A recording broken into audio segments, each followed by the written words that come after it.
মাদারীপুর জেলার শিবচর উপজেলার নিকলী বন্দর খেলার মাঠে বিএনপি নির্বাচনী উঠান বৈঠক অনুষ্ঠিত হয়েছে। স্টাফ রিপোর্টার মোহাম্মদ শাহাদাত হোসেন জানান, মাদারীপুর জেলার শিবচর উপজেলার নিকলী ইউনিয়ন বিএনপি ও সহযোগী অঙ্গ সংগঠনের উদ্যোগে নিকলী খেলার মাঠে যুবদল নেতা সুমন মিয়ার সঞ্চালনায় আলহাজ মোহাম্মদ সিদ্দিকুর রহমান মোড়লের সভাপতিত্বে বিএনপি নির্বাচনী উঠান বৈঠক অনুষ্ঠিত হয়।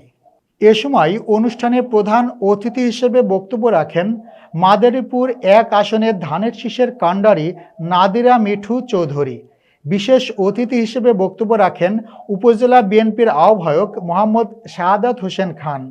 সাবেক সভাপতি জাফর চৌধুরী,